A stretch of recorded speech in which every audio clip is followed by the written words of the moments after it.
You believe confidence is power. You were taught that early. Speak clearly. Stand straight. Look people in the eye. Say what you want without hesitation. Confidence, you were told, is what separates those who win from those who wait. But confidence is not power. Confidence is a signal, and signals can be read, interpreted, tested, and exploited. That is the first discomfort you need to sit with. Confidence is visible. Anything visible can be targeted. Psychological strength is different. It does not announce itself. It does not need to be seen to work. It operates before behavior, not through behavior. And once you understand the difference, you begin to notice something unsettling. The most confident people in the room are often the most fragile. The quiet ones are not. Confidence is a performance. Psychological strength is a condition. Confidence relies on feedback. Even when it looks self-generated, it is calibrated by response. You speak confidently and watch for reaction. You assert yourself and feel for resistance. You test your tone, your posture, your presence, and adjust based on what comes back. Confidence breathes through interaction. It needs the room. Psychological strength does not. Psychological strength is what remains when feedback is removed, when approval disappears, when validation is delayed, when reactions are unclear. It is the ability to remain internally ordered when the external environment offers no reassurance. Most people never develop this because they confuse confidence with control. They believe that if they can project certainty, they are safe. In reality, projection invites counterforce. The louder the certainty, the more tempting it is to challenge. Machiavelli understood this long before modern psychology named it. He knew that overt displays attract opposition. Subtlety avoids it. Power that needs to be shown creates enemies. Power that is felt but not seen creates hesitation. Confidence says, "Here I am." Psychological strength says nothing. Confidence is learned socially. It is reinforced when it works. You speak up and are rewarded. You assert yourself and are acknowledged. You push and the environment moves. This teaches you a lesson. That expression equals influence. But that lesson is incomplete. Expression only works in environments that tolerate it. The moment you enter a competitive or unstable hierarchy, expression becomes exposure. Every confident statement reveals intention. Every strong opinion reveals investment. Every assertive move reveals where pressure can be applied. Confidence makes you legible. Psychological strength makes you opaque. This is where discomfort begins, because you were trained to believe legibility is virtue. Be open, be honest, be expressive, be authentic. These ideas work in safe environments. They fail in power environments. Power environments reward containment. Psychological strength begins with containment, not suppression. Containment. The ability to experience emotion, impulse, reaction, and not release it automatically. To let it exist internally without converting it into behavior for others to consume. Most people cannot do this. They confuse release with relief. When tension appears, they discharge it. They speak, they joke, they explain, they assert, they do something to reduce internal pressure. That action feels good. It feels like control. It is not. It is submission to impulse. Confidence often accelerates this process. Confident people trust their impulses. They believe expressing themselves clearly is always the right move. They speak before the situation is fully visible. They take positions before understanding the structure. They reveal their hand early. Psychological strength waits. Waiting is not hesitation. It is observation without urgency. This is where biology enters. Your nervous system evolved to treat uncertainty as threat. Silence feels dangerous. Ambiguity feels unsafe. The body wants resolution. Confidence provides resolution by filling space, by asserting meaning, by closing loops. Psychological strength resists that urge. It allows uncertainty to remain unresolved without discomfort controlling behavior. That alone places you above most people, because most people cannot tolerate open loops. They rush to close them, even at cost. Watch conversations carefully. The person who fills silence first is rarely the one in control. They are relieving pressure.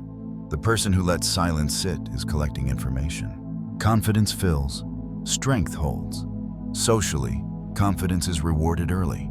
Strong opinions, clear stances, decisive language. These behaviors create momentum in low-risk environments. They make you noticeable. They make you feel effective. But notice how often confident people are managed. They are redirected, calmed, provoked, praised.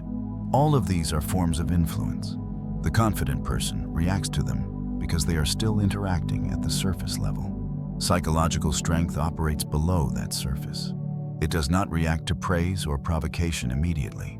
It does not speed up when others speed up. It does not slow down to accommodate anxiety in the room. It maintains its own internal tempo. Tempo is power. Whoever controls tempo controls interaction. Confidence often hands tempo away because it is responsive. Strength keeps tempo internal. This is why confident people are easy to manipulate emotionally. Compliment them and they lean in. Challenge them and they escalate. Ignore them and they compensate. Each reaction reveals dependency on feedback. Psychological strength does not seek feedback. It does not avoid it either. It simply does not rely on it. This distinction changes everything. Confidence is outward-facing. It is concerned with how one is perceived. Strength is inward-facing. It is concerned with maintaining internal order, regardless of perception. Machiavelli wrote about appearing virtuous without being bound by virtue. This was not hypocrisy. It was strategic separation between internal orientation and external behavior. Confidence collapses that separation. It aligns inner state with outer display. Strength keeps them separate. When inner state and outer behavior are fused, anyone who influences one influences the other. When they are separated, influence weakens. Psychological strength requires emotional privacy. This is uncomfortable for people raised on sharing, on expression, on constant disclosure. Emotional privacy feels like withholding. Withholding feels wrong. But withholding is not deception. It is boundary. Boundaries that require explanation are weak. Boundaries that are maintained quietly are strong. Confidence explains boundaries.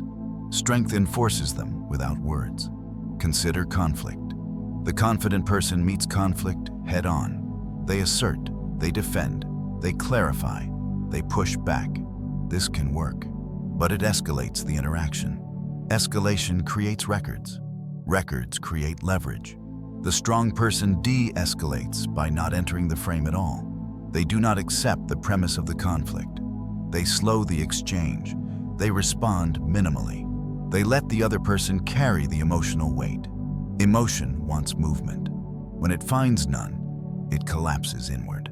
This is not passivity. It is asymmetry. Asymmetry is what Machiavelli valued. When two forces meet equally, conflict continues. When one force refuses to mirror, the other destabilizes. Confidence mirrors. Strength does not. There is another layer. Confidence is often tied to identity. You see yourself as a confident person. You protect that image. When challenged, you defend not just your position, but your self-concept. Strength is not tied to image. It is procedural. It is how you operate, not who you are. This makes strength harder to attack. Attack requires target.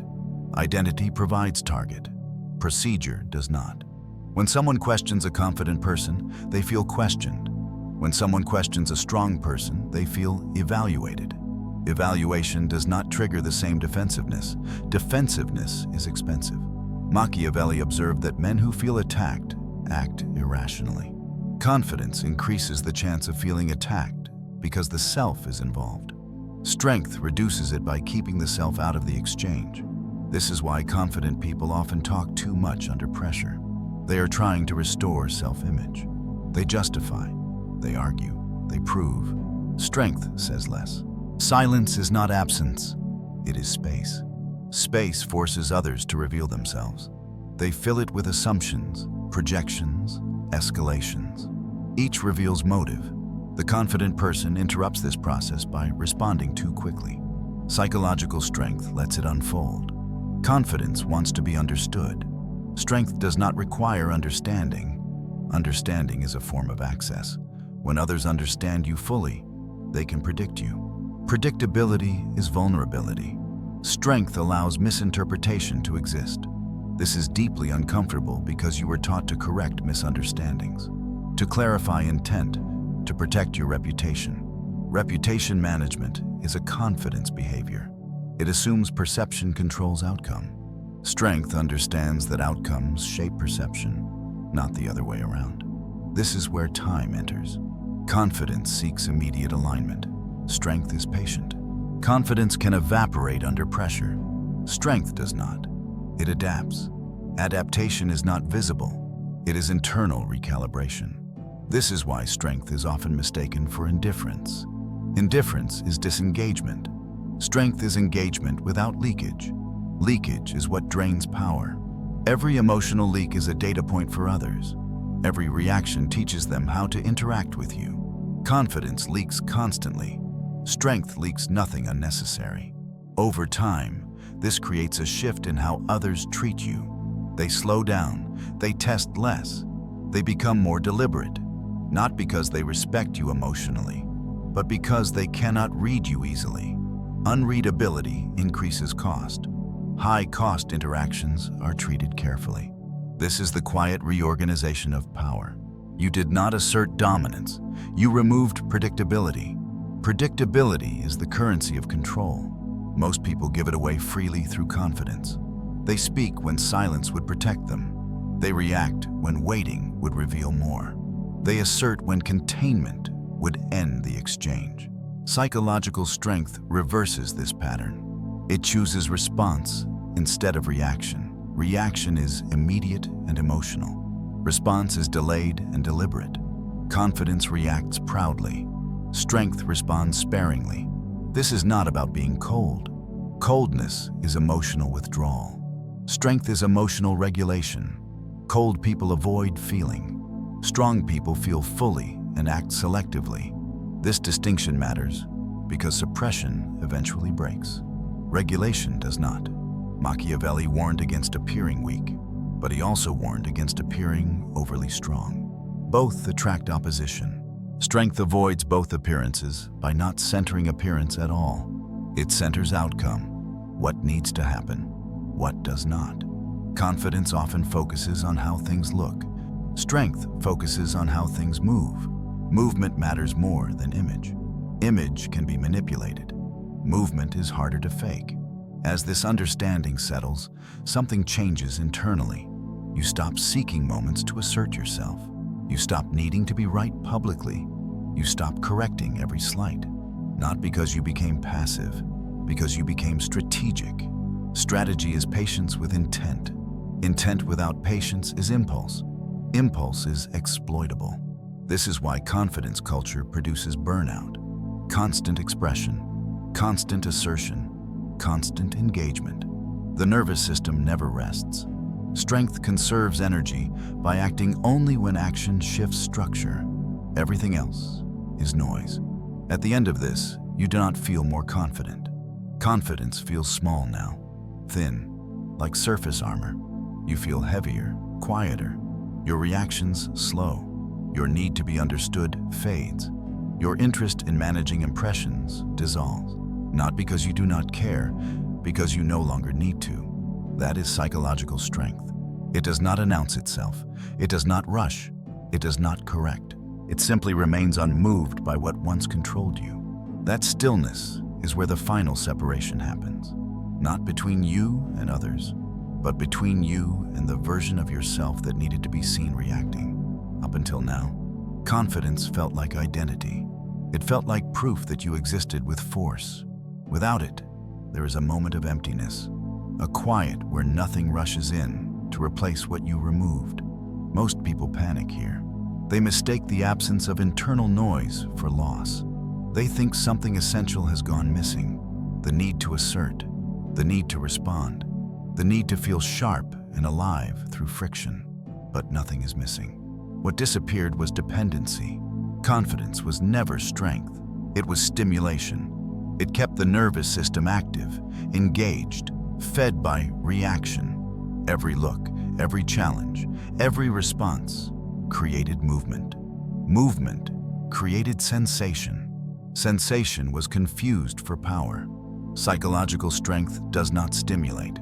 It stabilizes. And stabilization feels dull to people addicted to emotional feedback. This is why so few ever reach this point. They retreat back to confidence because confidence feels alive. Strength feels quiet, and quiet exposes something most people avoid, that their sense of self was built around interaction, not autonomy. When the interaction drops away, what remains is not emptiness, it is self-possession. But self-possession does not announce itself. It does not reassure. It does not reward. It simply exists. This is the point where reacting emotionally starts to feel primitive, not immoral, inefficient, like shouting to move an object that responds better to pressure applied slowly and precisely. You notice it in yourself first. A moment that would have triggered explanation now passes without urgency. A comment that would have demanded correction now feels irrelevant. A provocation that once would have pulled you forward now falls flat. Not because you are above it, because it no longer has leverage. Leverage only exists where there is need. The need to be right, the need to be respected, the need to be understood, the need to be seen as confident. Those needs kept you readable. Once they dissolve, the game changes. People still speak. They still posture. They still attempt to pull reactions. But the exchange feels asymmetrical now. They are investing energy. You are not matching it. The imbalance becomes obvious, even if no one names it. This is where authority settles without ceremony. Not authority granted by role or dominance, but authority created by non-participation in emotional exchange. You are no longer feeding the system that feeds on reaction, and systems starve quietly. What replaces confidence is not arrogance. Arrogance still wants recognition. What replaces it is internal alignment. You act when action matters. You speak when speech changes structure. Everything else feels like noise. Noise used to control you. Now it simply exists around you. This creates a subtle detachment, not from reality, but from urgency. Urgency was the lever used against you most often. Deadlines that were not real. Emotions that were not yours. Expectations that benefited someone else. Confidence rushed to meet urgency. Strength lets urgency reveal itself. Most urgency collapses when it is not obeyed. This is where timing becomes instinctive. You no longer ask when to move. You feel when movement is necessary. That feeling is not excitement or fear. It is clarity, the absence of internal debate. Debate belonged to the old version of you that needed reassurance. Reassurance is no longer required. This does not make you kind or cruel.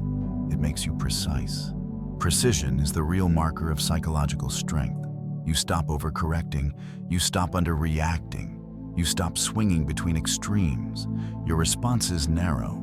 They become clean, measured, final. Finality unsettles people who are used to negotiation through emotion. They try to reopen conversations. They search for cracks. They attempt humor, guilt, urgency, flattery. Nothing sticks. Because there is nothing to attach to. This is not detachment from others. It is detachment from manipulation. Manipulation requires friction. It requires hooks. It requires predictable reactions. Psychological strength removes those surfaces. At this stage, confidence looks loud, almost desperate. You notice how often confident people speak too soon, how they rush to establish presence, how they fill space unnecessarily, how they mistake motion for control. You no longer envy that. It feels exposed. What you have now is quieter, heavier, less visible, and far more difficult to move. You are not above reaction. You are beyond it. Reaction still happens internally, but it does not dictate behavior. Emotion still appears, but it does not steer the frame. The frame is yours now, not because you claimed it, because you stopped giving it away. This is how psychological strength ends, not with triumph, not with motivation, not with empowerment language. It ends with subtraction. Fewer reactions, fewer explanations, fewer performances. fewer internal negotiations. What remains is stillness that does not seek validation. You are no longer trying to be confident. You no longer need to be, and that is why nothing external can take this from you. That stillness does something else that is easy to miss. It changes how time feels inside you. Moments stretch. Pauses stop feeling empty. You no longer rush to escape silence because silence is no longer threatening. It becomes neutral, useful, a place where nothing is demanded of you. This is where the last instinct dies. The instinct to prove that you are present. Most people need to signal presence constantly, through opinion, through reaction, through energy, through confidence. Without those signals, they feel invisible. And invisibility feels like danger to a nervous system trained on social survival. You no longer feel that danger. You can be unseen without anxiety, unacknowledged without tightening, misread without urgency. None of it destabilizes you because your sense of position no longer depends on external confirmation. That is the real difference. Confidence still needs witnesses. Psychological strength does not. From the outside, very little changes. You still speak, you still act, you still participate. But internally, the attachment is gone. You are no longer invested in how moments land emotionally. You are interested only in whether they alter structure. Most moments do not. So you let them pass. This is why people around you eventually stop trying to pull reactions. Not immediately, gradually. They feel that the old exchanges no longer work, that nothing escalates, that nothing hooks. That pressure dissolves instead of building. They adjust without discussion, and you stop noticing when they do. At the very end, there is no revelation, no sense of arrival, no feeling of power surging upward, just a quiet recognition that something fundamental has shifted and will not shift back. You are harder to move now, not because you resist, because there is nothing left to grab. And in that absence of grab points, the world grows quieter, heavier, slower. Emotional reaction feels inefficient. Explanation feels unnecessary. Confidence feels theatrical. What remains is awareness without urgency, stillness without effort, control without display, and nothing more needs to be said.